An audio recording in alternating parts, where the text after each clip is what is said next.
دیکھو ابراہیم علیہ السلام کے باپ کے بارے میں قرآن میں جگہ جگہ ہے کہ وہ مشرک تھے اور ابراہیم علیہ السلام نے ان کو نصیحت کی. باپ سے چچا مراد نہیں ہے. مراد چچا ایک الگ ایک ہے ہمارے جاننے والے مراد چچا کہتے ہیں لوگ ان کو, لیکن یہاں چچا مراد بولو نہیں ہے. بعض لوگوں کو عادت ہوتی ہے پوری قوم ایک طرف جا رہی ہے, ایک نیا شوشہ بیچ میں لے آؤ. ٹھیک ہے, باپ اب کا لفظ عربی میں مجازن چچا پہ اطلاق ہو سکتا ہے, لیکن مجاز کے لیے کوئی دلیل چاہیے ہوتی ہے. بغیر دلیل کے ایک لفظ سے حقیقت کے بجائے مجاز مراد لینا یہ جائز نہیں ہے. اور ایک جگہ ہو تو بات ہے نا, ہر جگہ قرآن ان کو باپ کہہ رہا ہے. وَإِذْ قَالَ إِبْرَاهِيمُ لِأَبِيهِ آزر, اللہ نام بھی بتا رہا ہے, ابراہیم نے اپنے باپ آزر سے کہا. تو اتنی جگہ اللہ باپ باپ باپ باپ باپ مشرک باپ مشرک باپ. پھر حدیث میں آتا ہے قیامت کے دن ابراہیم علیہ السلام کہیں گے اے اللہ تو نے مجھے کہا تھا کہ تو مجھے قیامت کے دن رسوا نہیں کرے گا. اس سے بڑی رسوائی کیا ہوگی کہ میرے باپ کو جہنم کی آگ میں ڈالا جا رہا ہے. تو اگر وہ چچا ہوتے تو پھر وہاں باپ کا لفظ تھوڑی استعمال ہوتا اور وہ رسوائی تھوڑی ہوتی. باپ سے ایک رشتہ ہوتا ہے. اللہ کہیں گے کہ میں نے مشرک پر جنت کو حرام کر دیا ہے. اب ابراہیم علیہ السلام کو جو ایک دل میں ایک تکلیف محسوس ہو رہی تھی, اس سے بچانے کے لیے حدیث میں ہے کہ ان کے والد کا چہرہ تبدیل کر دیا جائے گا. وہ چہرہ تبدیل کر دیا جائے گا. پھر قرآن کہتا ہے ابراہیم نے اپنے والد, قرآن کہتا ہے کہ کسی کے لیے بھی اپنے مشرک والدین کے لیے دعا کی اجازت نہیں ہے, نہ باپ کے لیے نہ ماں کے لیے. پھر ایک اشکال ہوتا ہے, ابراہیم علیہ السلام نے تو اپنے باپ کی مغفرت کے لیے دعا مانگی. اللہ اس اشکال کا جواب دیتا ہے کہ ابراہیم نے اپنے باپ سے وعدہ کر لیا تھا میں آپ کی مغفرت کے لیے دعا مانگوں گا, تو وہ دعا مانگی, لیکن جب اللہ نے پابندی لگا دی تو دعا مانگنا چھوڑ دی. اتنی وضاحت کے بعد بھی آپ کہو کہ باپ سے مراد چچا ہے, تو پھر تو قرآن کی کوئی آیت بھی, ہر آیت پر اعتماد اڑ جائے گا. اور اس کی دلیل یہ دی جاتی ہے کہ انبیاء کا نسب پاک ہوتا ہے, انبیاء کے نسب میں کوئی خلل نہیں ہوتا. تو یہ جو حدیث میں آتا ہے نا ولدت من نکاح لا من سکاح لا من سفاح, کہ آدم سے لے کے انبیاء کا تمام نسب پاک ہوتا ہے, تو اس پاک سے مراد توحید پرست نہیں ہے, اس پاک سے مراد ہے اس میں زنا نہیں ہوتا, حلال نسب ہوتا ہے انبیاء کا. انبیاء کے آباء و اجداد میں کافر تو ہو سکتے ہیں, زانی نہیں ہوتے, کیونکہ اللہ انبیاء کے نسب کو محفوظ رکھتا ہے. لوط علیہ السلام کی بیوی کافرہ تھی, زانیہ نہیں تھی, دوسروں کو بدکاری کے راستے بتاتی تھی, خود زنا نہیں کرتی تھی, کیونکہ یہ نبی کے لیے بہت بڑا عیب ہے. بیوی کا کافر ہونا عیب نہیں ہے, زانیہ ہونا بہت بڑا عیب ہے. انسان کسی کو منہ دکھانے کے قابل نہیں رہتا. دیکھو اسلام نے اجازت دی, یہودی یا عیسائی عورت سے آپ شادی کر سکتے ہو, اجازت دی ہے نا اسلام نے, قرآن میں ہے. اب آپ کی بیوی کرسچن ہے, آپ ذلت نہیں ہوگی آپ کو اس میں, یہ میری وائف ہے بھائی, یہ کرسچن ہے, میں اپنا مذہب ہے, اس کا اپنا مذہب, یہ چرچ جاتی ہے, میں کہاں جاتا ہوں مسجد, اس میں کوئی ذلت محسوس نہیں ہوگی انسان کو. ہاں لوگ ترغیب دیں گے بھائی اس کو بھی مسلمان کر لے وغیرہ وغیرہ, اس سے آگے نہیں. لیکن آپ کی بیوی مسلمان ہے, تہجد گزار ہے, آپ تعارف کروانے تہجد گزار تو ہیں, لیکن یہ کلبوں میں جاتی ہیں, اور ان کے وسیم سے بھی تعلقات ہیں, سلیم سے بھی ہیں, لیکن پرسنل معاملہ ہے ان کا ایکچولی. بھائی عیسائی تھی تو وہ لوگ کہہ رہے ہیں یہ تو چرچ جا رہی ہے, آپ کیا کہو گے بھائی اس کا پرسنل معاملہ ہے, میں مذہب میں کسی کو مجبور نہیں کر سکتا, دیٹس آل. بات کیا ہو جائے گی, ختم. معقول جواب دے دیا نا آپ نے, یار کسی کو گن پوائنٹ پہ تھوڑی میں مسلمان کر سکتا ہوں. اب اللہ نے مجھے اجازت دی ہے, عیسائی عورت سے نکاح کی تو عیسائی سے نکاح ہو گیا, وہ چرچ جا رہی ہے, اس کا مذہب ہے بھائی, اپنا مذہب زبردستی کسی پہ تھوپا نہیں جا سکتا, کوئی بےزتی نہیں ہوگی آپ کی. لیکن آپ سے کسی نے پوچھا آپ کی وائف, کہتے ہیں میری وائف لبرل ہے تو مسلم, لیکن کیا ہے لبرل, اور بڑی پکی مسلمان ہے, تہجد گزار ہے, تراویح بھی پوری 20 رکعتیں پڑھتی ہے, 8 والی نہیں مانتی, ٹھیک ہے نا, اتنی زیادہ فنڈامنٹلسٹ ہے, اور پوری آپ نے رپورٹیں پیش کر دی, تہجد گزار ہے یہ. تو بس آپ کہتے ہیں بس ایک تھوڑی سی چھوٹی سی اس میں خرابی ہے کہ وہ وسیم سے بھی اس کے تعلقات ہیں, غفار سے بھی, سلیم سے بھی, اور جمشید سے بھی. آپ منہ دکھانے کے سوسائٹی میں قابل نہیں رہو گے, اگر ہوگی بھی نا آپ چھپا کے رکھو گے, بیگم مجھے پتا ہے تجھے پتا ہے, کائنڈلی یہ پبلک کو بتانے کی ضرورت نہیں ہے, ذلیل ہو جاؤں گا سوسائٹی میں, لوگ کہیں گے نا. تو اللہ انبیاء کو ایسی ذلتوں سے بچاتے ہیں کہ ان کے کیریکٹر پہ انگلی اٹھے. تو نبی کی بیوی کافرہ ہوئی ہے ماضی میں, زانیہ نہیں ہوئی, آگے نسب خراب نہ ہو جائے, کیونکہ زانی عورت کے اولاد کا پتہ ہی نہیں ہوتا کس کا بچہ ہے, پیدا ادھر ہوا اور شکل سے لگ رہا ہے کہ اس میں تھوڑی سی شباہت کس کی آ رہی ہے, سبکتگین صاحب کی شباہت آ رہی ہے, ایک مشکوک ہو جائے گا نا, لوگ کہیں گے تمہارا پتہ ہی نہیں کہ کس کی اولاد ہو تم. تو اس لیے یہ بات ہی غلط ہے کہ انبیاء کے آباء و اجداد میں کوئی کافر نہیں ہو سکتا, نہ بلکہ یہ تو اسلام کا حسن ہے کہ اسلام نے کہا اگر نبی کے والد بھی توحید پر موت واقع نہیں ہوئی تو اللہ ان کو بھی نہیں بخشے گا. ایسا نہیں انبیاء کے لیے الگ سیٹ اپ اللہ نے بنایا ہو قانون, اور عام لوگوں کے لیے الگ قانون. اللہ نے اس معاملے میں سب انسانوں کو ایک جیسا, جو مجھے ماننے والے ان کے لیے جنت, جو انکار کرنے والے ان کے لیے کوئی رشتہ داری کام نہیں آئے گی. تو اس لیے ہر چیز جو ہے نا گھما, آج کل نئی چیزیں مارکیٹ میں آ رہی ہیں, تو ہمارا عقیدہ اس بارے میں بہت واضح ہے. ابراہیم علیہ السلام کے والد کا جگہ جگہ قرآن تذکرہ کرتا ہے, اور اس میں قرآن میسج کیا دے رہا ہے کہ بھائی توحید اتنی حساس عقیدہ ہے اور شرک سے اللہ کو اتنی نفرت ہے کہ ابراہیم خلیل اللہ کے باپ کو بھی اللہ نے نہیں چھوڑا, تو میں اور آپ کس کھیت کی مولی ہے. اپنے باپ اور اپنی قوم سے کہا ما ہذہ التماثیل, یہ کس قسم کی تصویریں ہیں. ما ہذہ جو ہے نا یہ توہین لفظ, یہ کیا ہے ان تصویروں کے سامنے تم جھکے رہتے ہو بے جان. قالوا جواب دلیل دیکھو کتنی مضبوط. یہیں سے ان کو سمجھ جانا چاہیے تھا یہ کام ہم کیا کر رہے ہیں, غلط. جواب دیا وجدنا آباءنا, ہم نے اپنے باپ دادا کو پایا ہے, لہا عابدین, ان کی عبادت کرتے ہوئے. یہ چیز ہمیں کہاں سے ملی ہے؟ ابا دادا سے, کلچر سے, سوسائٹی سے. قال لقد کنتم انتم وآباؤکم فی ضلال مبین. ابراہیم علیہ السلام نے فرمایا تم بھی, تمہارے باپ دادا بھی سب کھلی ہوئی گمراہی میں پڑے ہوئے تھے. تم نے ابا کو فالو کیا ہے نا, باپ دادا کو, تو باپ دادا سے بھی ہمارا یہ سوال ہے کہ تم نے کس دلیل کی بیس پہ اس کو فالو کیا ہے. تو جب ایسا ایک کانفیڈنٹلی انہوں نے ابراہیم علیہ السلام سے جواب سنا نا, اتنے کانفیڈنٹ کے ساتھ, جیسے میں نے کہا تھا نا جج اپنی بیوی کو طلاق دے سکتا ہے, دوسری بیوی کو نہیں, بڑے کانفیڈنٹ کے ساتھ میں نے جواب دیا تھا نا, تو آگے سے جو رپلائی ہے وہ بڑے کانفیڈنٹ کے ساتھ آیا تھا. پھر ہم نے جب اس پہ آگے سے جواب دیا تو اب تک مارکیٹ سے جواب کیا چل رہا ہے؟ شارٹ چل رہا ہے. تو ایسا ہی یہاں بھی ہوا ہے. ابراہیم علیہ السلام نے کانفیڈنٹلی کہا کہ تم بھی, تمہارے باپ دادا بھی کیا تھے؟ کھلی گمراہی میں پڑے ہوئے تھے. اچھا قوم یہ کانفیڈنٹ دیکھو, جو چیز سوسائٹی میں عام ہو جاتی ہے نا, انسان کی نیچر ہے اس کے خلاف سننا پسند نہیں کرتے. ایک دم حیران ہوتے ہیں یار یہ کس قسم کی باتیں کر رہے ہیں. جیسے یہ عدالتی کھولا نا, خوب دے دنادن چلا ہے, تو میں نے جب اس پہ بات کی تو لوگ کہنے لگے یار یہ نئی چیز لائے مارکیٹ میں مفتی صاحب. تو یہاں بھی یہی. تو اب قوم نے کیا کہا, ابراہیم علیہ السلام کا کانفیڈنس دیکھ کے نا لوگ حیران ہو رہے تھے, یار یہ سارے غلط ہیں, ہم جو اتنے بتوں کی پوجا کر رہے ہیں پتھروں کے ساتھ, تو یہ کہیں مذاق تو نہیں کر رہے ابراہیم علیہ السلام. تو اس لیے انہوں نے ابراہیم علیہ السلام سے فرمایا اجئتنا بالحق ام انت من اللاعبین. ابراہیم آپ سیریس یہ بات کر رہے ہیں یا آپ مذاق کر رہے ہیں؟ بعض دفعہ انسان مذاق کے موڈ میں ہوتا ہے, کہتا ہے بھائی یہ کیا بت بت رکھے ہوئے ہیں, پھر کہتے ہیں سوری اگر تکلیف ہوئی تو میں آپ سے پیشگی معذرت چاہتا ہوں. ان کا خیال تھا شاید وہ ایک دم پتہ نہیں یہ کیا انہوں نے بات کی ہے. ابراہیم علیہ السلام نے فرمایا نہیں, بل ربکم, میں بالکل سیریس ہوں, ربکم یہ تمہارے خدا نہیں ہے, تمہارا رب وہ ہے رب السماوات والارض, جس نے آسمانوں اور زمین کو بنایا, الذی فطرہن وانا علی ذلک من الشاہدین, اور میں اس پر گواہ ہوں. گواہی اسی چیز پہ دی جاتی ہے جس کو آنکھوں سے دیکھا ہو. یعنی میں اتنا کانفیڈنٹلی یہ کہہ رہا ہوں گویا یہ منظر میں نے اپنی آنکھوں سے دیکھا ہے کہ ان بتوں نے کچھ نہیں بنایا, بنانے والا کون ہے؟ ایک اللہ ہے جس نے سب کچھ بنایا. اور پھر ابراہیم علیہ السلام نے نا بہت سمجھایا ان کو. جب نہیں سمجھ میں آیا نا ان کے, تو بعض دفعہ بات دلیل سے سمجھ میں نہیں آتی, عمل کر کے دکھایا جاتا ہے جس سے بات سمجھ میں آ جاتی. جیسے ہم پھونکو والی سرکار کے خلاف کتنے عرصے سے بول رہے تھے, اور پھونکو والی سرکار نے دوبارہ میرے چینل پہ اسٹرائکیں دینا شروع کر دی ہیں, تب دے دنادن. آپ دعا کریں اللہ ان کے شر سے ہمیں بچائے. بہت زیادہ لوگوں کو پیچھے لگا دیا. تو پھونکو والی سرکار کے خلاف کتنا بیان کیا, لیکن اقرار الحسن نے پریکٹیکلی کر کے دکھا دیا کہ دیکھو کچھ بھی نہیں ہو رہا. تو پریکٹیکلی بعض دفعہ کوئی کام کر کے دکھایا جاتا ہے نا, اس کا اثر زیادہ ہوتا ہے. سرکار کی دو قسمیں, ایک وہ والی بھی ایک یہ والی بھی. ان سرکار کے بھی پریکٹیکلی لوگ جا کے دروازے کھٹکھٹا کے آ چکے ہیں, لیکن اس سرکار پہ بھی کوئی اثر نہیں ہو رہا. تو پریکٹیکلی جو کام کیا جاتا ہے اس میں اور نعرے بازی میں بڑا فرق ہوتا ہے. تو ابراہیم علیہ السلام نے دل میں سوچا کہ میں تمہیں سمجھا کے تھک گیا, تمہاری میں نے تو اقرار حسن کو ابھی چھوڑو, ٹاپک چینج نہ ہو جائے, تو میں پریکٹیکلی کچھ کر کے دکھاؤں گا. کیا کروں گا؟ ابراہیم علیہ السلام نے کہا لأکیدن اصنامکم, تم جب جاؤ گے نا کسی دن سارے شہر کے باہر کسی کام سے, تو ان بتوں کی گت بناؤں گا میں. روزانہ زیتون کے تیل کی مالش ہوتی ہے نا, ان کے اوپر گریس لگا کے ان کو چمکا کے رکھا جاتا ہے, اور اس سے تمہارے دل میں ان کی عظمت ہے, اور میں ان کی گت بناؤں گا. پھر کیا ہوا جی, ابراہیم علیہ السلام نے فجعلہم جذاذا الا کبیرا لہم, سب کو ٹنڈا اور لنجا کر دیا.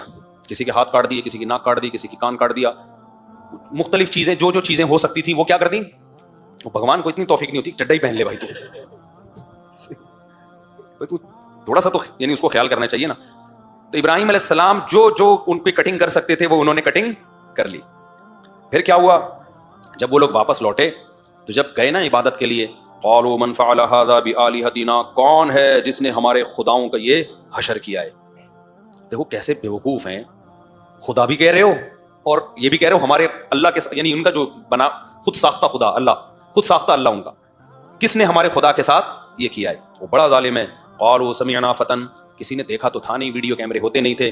لوگوں نے کہا ایک نوجوان ہے, یذکرہم, جو ان کا برائی میں تذکرہ کرتا رہتا تھا, اکثر کہتا رہتا تھا یہ کچھ نہیں کر سکتے, یہ کچھ نہیں کر سکتے, اس کے علاوہ کوئی بھی یہ کام نہیں کر سکتا. یقال لہ ابراہیم, جس کا نام کیا ہے ابراہیم. قالوا فاتوا به علی اعین الناس, اب دیکھو اس پہ غور ہی نہیں کر رہے ہیں کہ یہ صحیح کیا غلط کیا, کہہ رہے اس کو سب کے سامنے لاؤ, اس کے منہ سے اگلواؤ کہ اسی نے کیا ہے, تاکہ سب کو پتہ چلے, ہم جب اس کو سزا دینا تو کوئی ہم پہ اعتراض نہ کرے. یہ تو سننا ہی نہیں چاہ رہے کہ یہ صحیح کیا کہ غلط کیا ہے. قرآن کیا کہتا ہے, انت فعلت هذا بآلهتنا یا ابراہیم, اے ابراہیم کیا تو نے ہمارے خداؤں کے ساتھ یہ سب کچھ کیا ہے. قال بل فعلہ کبیرہم هذا, ابراہیم علیہ السلام نے فرمایا یہ جو بڑا ہے نا سب سے, ہوا یہ تھا کہ جو سب سے بڑا بت تھا نا اس کو کچھ نہیں کیا ابراہیم علیہ السلام نے, اور وہ کلہاڑا اس کی گردن پہ لٹکا دیا اور کہا کہ اس نے کیا ہے. ٹھیک ہے, یہ توریہ کہلاتا ہے یہ عمل. دیکھنے میں تو جھوٹ لگ رہا ہے لیکن یہ جھوٹ ہے نہیں. مطلب تمہیں بھی پتا ہے کہ اس نے نہیں کیا نا, ظاہر ہے تمہیں بھی پتا ہے اس نے نہیں کیا, تو ان کے منہ سے اگلوانا چاہ رہے تھے کہ یہ نہیں کر سکتا. تو پھر آگے جب وہ منہ سے بولیں گے نہیں کر سکتا, تو پھر آگے بولیں گے جب یہ نہیں کر سکتا تو جو ان کو اپنے دوستوں کو نہیں بچا سکتا وہ تمہاری بگڑی کہاں بنا سکتا ہے. تو اس کو کہتے ہیں نیچرل طریقہ تبلیغ کا. اچھا بھائی, تو انہوں نے فرمایا فعلہم ھذا فاسألوہم ان کانوا ینطقون, اگر یہ بول سکتے ہیں تو ان سے پوچھ لو, یہ خود بتائیں گے, کیونکہ جس کو مارا جاتا ہے اس کا بیان معتبر ہوتا ہے. پولیس والے اس کو لاتے ہیں نا جیل میں, پوچھتے بتا یہ تھا جس نے موبائل چھینا تھا, یہ تھا چھینا تھا, اس نے چھینا تھا. تو ابراہیم علیہ السلام نے کہا بھائی جن کی گت بنی ہے ان سے پوچھو, وہ خود بولیں گے کہ یہ جو بڑا بیٹھا ہوا ہے نا گردن میں کلاڑا ہے یہ ہے, اس نے کیا ہے. فوراً ایک دم ان کے دل میں فرجعوا الی انفسہم, قرآن کہتے ہیں اپنے دل میں سوچنے لگے انکم انتم الظالمون, یار تم تو بڑے پاگل ہو, تم تو بڑے ظالم ہو, یہ کم وقت بول تو سکتے نہیں ہیں. تھوڑی دیر کے لیے نا ان کے ضمیر نے ان کو ملامت کی ہے, یار تم تو بڑے ظالم ہو جو منہ سے پھوٹ نہیں سکتا کہ اس نے نہیں, اس نے کیا ہے, یا ابراہیم معاذ اللہ غلط بول رہے ہیں. ان کو پتا تھا اس نے نہیں کیا تو ابراہیم علیہ السلام نہیں ہے, تو ان سے پوچھا تو بولنا تو ہے نہیں. انہوں نے تھوڑے دیر کے لیے نا ان کے دل میں خیال آیا کہ یار تم واقعی کیا ہو, بڑے ظالم ہو. لیکن جیسے جب میرا خلا پہ کلپ گیا ہے نا تو انجینئر کو خیال آیا کہ مفتی صاحب بالکل صحیح کہہ رہے ہیں. تبھی ایک ہفتہ خاموشی کے بعد کہا ہے, دعویٰ یہ کیا ہے میں نے تو ایسا کہا ہی کچھ نہیں ہے.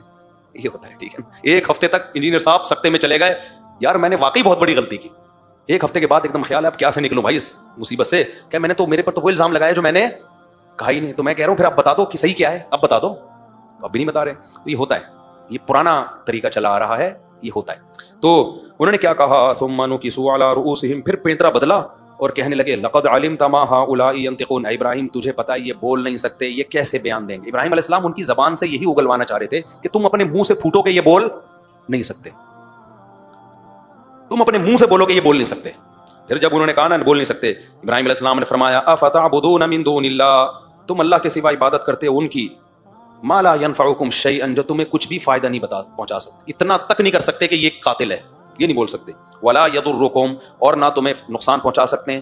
اف لکم, تف ہے تمہارے اوپر. اف کو اردو میں کیا کہتے ہیں, تف, افسوس ہے تمہارے اوپر اور تم جن کی عبادت کرتے ہو. افلا تعقلون, پھر عقل سے کام کیوں نہیں لیتے. اب جب دلیل کی دنیا میں ہار گئے تو دھمکیوں پہ آ جاتے ہیں.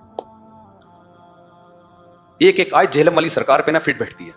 جب دلیل کی دنیا میں آتے ہیں نا پھر چشتی رسول اللہ, اشرف علی رسول اللہ, چشتی رسول اللہ. ابے تو موضوع خلا کا چل رہا ہے, موضوع رفع الیدین کا چل رہا ہے, اور فوراً ٹرن لینا. تو تف ہے تمہارے اوپر. اب جب دلیل سے بات سمجھ میں نہیں آئی, قالوا حرقوه وانصروا آلهتکم, کہنے لگے اس کو جلاؤ. اب دیکھو جو باطل ہوتا ہے نا ہر جملہ غلط بول رہا ہوتا ہے, کیونکہ ایک جھوٹ چھپانے کے لیے کتنے جھوٹ بولنے پڑتے ہیں, 100 جھوٹ. تو یہاں بھی یہی ہوا, انہوں نے کہا حرقوه, کہنا یہ چاہ رہے تھے ان کو جلاؤ, آگے منہ سے نکل دیا وانصروا آلهتکم, اپنے معبودوں کو بچاؤ. حالانکہ معبود کا کام ہوتا ہے عابدوں کو بچانا. تو کہنے لگے بھائی ابراہیم کو جلاؤ ورنہ ہمارے معبودوں کی ایسی کی تیسی ہو جائے گی, ان کو بچانے کے لیے اس کو جلا دو. یعنی یہ سارا ابراہیم علیہ السلام نے کیا اس لیے کہ ان کے منہ سے یہ سارے الفاظ خود نکلیں. ہو سکتا ہے بعد میں پچھتا رہے ہو کہ ہم نے بولا کیا ہے, ہم نے بول کے دیا ہے. قالوا حرقوه, جلا دو ابراہیم کو, وانصروا آلهتکم, اور اپنے معبودوں کی مدد کرو, ان کنتم فاعلین, اگر تم نے کچھ کرنا ہے. مطلب مناظروں میں ٹائم ضائع مت کرو, ان سے جیت نہیں سکتے ہم. یہ تو انہوں نے سب کچھ وہ کر کے دکھا دیا. لیکن ایک بات خوب اچھی طرح سمجھو, یہ ابراہیم علیہ السلام تھے, ان کو حکم تھا کہ آپ نے پراپر تبلیغ کرنی ہے اس طریقے سے. عام آدمی کو حکم ہے کہ جتنی چادر ہے نا اتنے پاؤں پھیلائے, اپنی اوقات سے آگے نکلنے کی کوشش نہ کرے. کیونکہ بعض لوگ نا وہ حضرت ابراہیم بننے کی کوشش کرتے ہیں, ہر جگہ جا کے بے موقع تبلیغ شروع کر دیتے ہیں. تو انبیاء کو پر تو فرض, جب ایک چیز اللہ نے آرڈر دے دیا ان کو, تو پھر ان کو تو اپنی جان کا خوف جائز ہی نہیں ہے. پھر اللہ ان کو شہید کرے یا بچائے یہ اللہ کی مرضی. عام آدمی کے لیے حکم یہ ہے جو صحیح بخاری صحیح مسلم کی حدیث ہے, من رأى منکم منکرا فلیغیرہ بیدہ, جو برائی دیکھے اپنے ہاتھ سے تبدیل کرے. اگر استطاعت نہیں ہے تو زبان سے روکے, اس کی بھی استطاعت نہیں ہے تو دل میں بس نیت کرے کہ میں تبدیل کروں گا. تو عام آدمی کے لیے کیا حکم ہے یہ. تو کیونکہ اس طرح کی آیات سن کے نا لوگ پھر فنٹر بنتے ہیں کہ ہم بھی پھر آگ میں جلیں گے تو اللہ بچا لے گا ہمیں. اللہ نے کوئی نہیں کہا کہ جو آگ میں ابراہیم علیہ السلام کو بچایا ہے, ہر ایک کے بچانے کا اللہ نے وعدہ نہیں کیا. آگے اللہ فرماتے ہیں جب ابراہیم کو آگ میں ڈالا گیا, قلنا یا نار کونی بردا وسلاما علی ابراہیم, ہم نے کہا اے آگ سلامتی والی ہو جا اور ٹھنڈی ہو جا ابراہیم پر. یہ معجزہ بھی اس قوم نے اپنی آنکھوں سے دیکھا, پھر بھی کم بخت ایمان نہیں لائے. اب اس قوم کے ساتھ کیا ہوا اس کا قرآن میں تذکرہ نہیں ہے.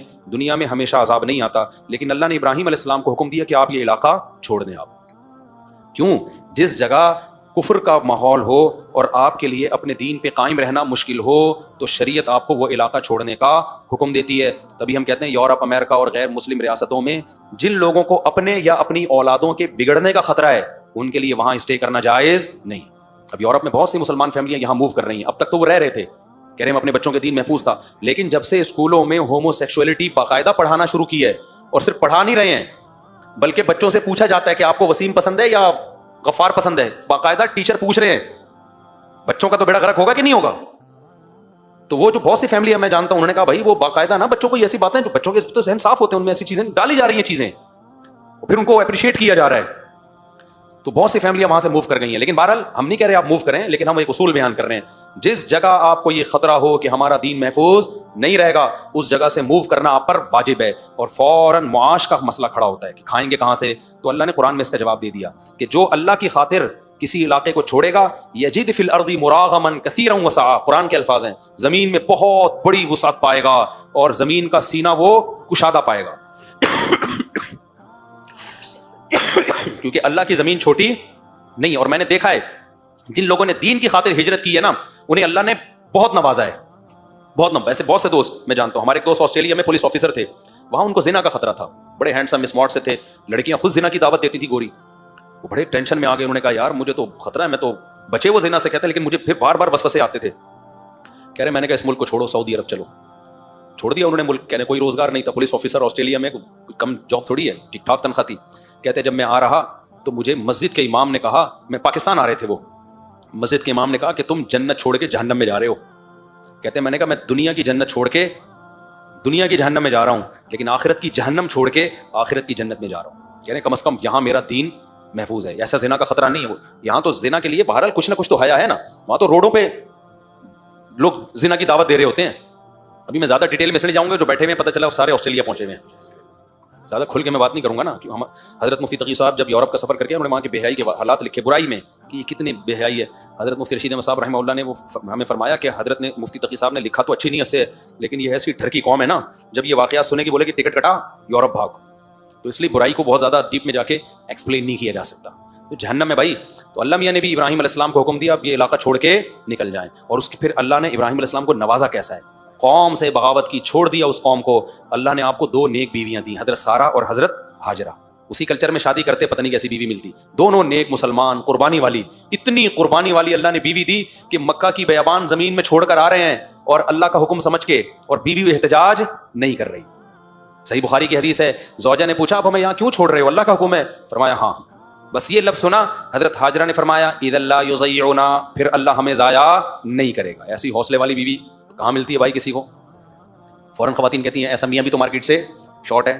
جواب سب کے پاس ہر وقت اپڈیٹ، الحمدللہ بات صحیح ہے بالکل، اس میں کوئی دو رائے نہیں ہو سکتی.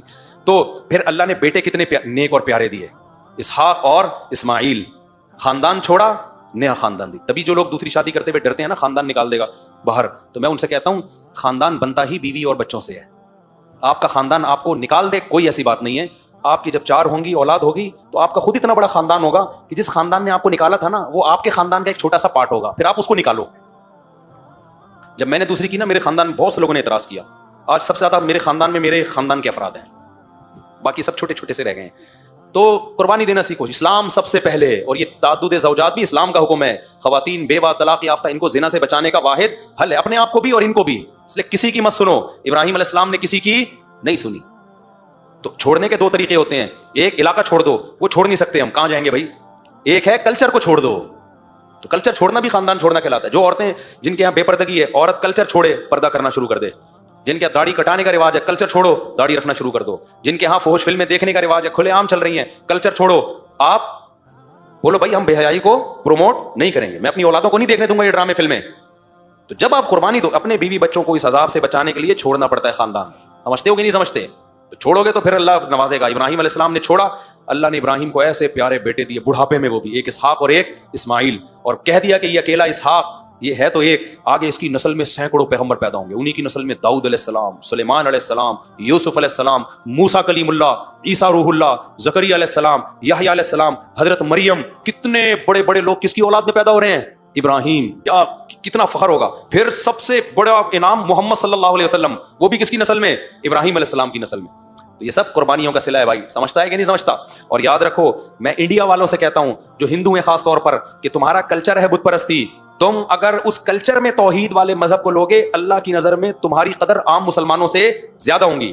میں اگر توحید پرست ہوں کوئی کمال نہیں ہے, کیونکہ میرا باپ توحید پرست, میری ماں توحید پرست, ہم تو پیدا توحید پرستوں کے کلچر میں ہوئے ہیں. ہماری کیا قربانی ہے؟ ہم تو بت کی عبادت کریں گے تو خاندان نکال دے گا ہمیں, اللہ بچائے ہمیں. قربانی ان ہندوؤں کی ہے, ان لڑکیوں کی ہے. پہلے بہت فون آتے تھے, اب تو میں نے فون سننا چھوڑ دیا. کتنی ہندو لڑکیاں 18 20 25 سال کی, جنہوں نے کہتی ہیں صبح و شام ہمارے گھر میں بتوں کی عبادت ہوتی ہے, لیکن ہم نے بت پرستی چھوڑ دی ہے. چھپ کے روزے رکھ رہی ہیں, چھپ کے نمازیں پڑھ رہی ہیں. میں کہتا ہوں ایک تو عورت میں ویسے ہی کمزور ہوتی ہے, اتنا کانفیڈنس ایک ہندو لڑکی میں, کم عمر لڑکی میں, وہ توحید کی دعوت پر اس نے لبیک کہہ دیا, اس کو قتل کی دھمکیاں مل رہی ہیں. تو ایسے جو بھی غیر مسلم اسلام لاتے ہیں نا, توحید کو اختیار کرتے ہیں. اللہ نے ابراہیم علیہ السلام کو جیسے نوازا, ہم نہیں کہہ رہے کہ اللہ آپ کو پیغمبر بنا دے گا, لیکن ابراہیم کو کیوں اللہ نے نوازا؟ شرک کے ماحول میں انہوں نے توحید کو پکڑا ہے. تو شرک کے ماحول میں بت پرستی کا ماحول ہو اور آپ توحید والے دین کو اختیار کرو, تو بھائی دنیا تو قتل کی دھمکیاں دے گی, لیکن اللہ کی نظر میں آپ کا مقام بہت بلند ہو جائے گا. بہت سارے ہندو ہیں جو مسلمان ہوئے, لیکن ان کو کہتے ہیں ہمیں جس دن پتہ چل گیا نا ہمارے خاندان کو, وہ قتل کر دیں گے ہمیں. پھر بھی وہ کس پر قائم ہے؟ توحید پر قائم ہے. تو جلدی سے ہم اس کو مکمل کرتے ہیں. اللہ تعالیٰ فرماتے ہیں ہم نے ابراہیم کو نوازا. ابراہیم کو اس طرح بھی نوازا, ان کے بھانجے کو بھی اللہ نے نبوت عطا کر دی, لوط علیہ السلام کو. اور اللہ نے ایسی قوم کی طرف لوط علیہ السلام کو بھیجا جو لڑکوں سے بدفعلی کرتی تھی. وہ قوم, یہ پہلی قوم تھی دنیا میں جنہوں نے لڑکوں سے بدفعلی کی. اس سے پہلے دنیا یہ جرم نہیں جانتی تھی. کیوں؟ یہ نیچرل ہے.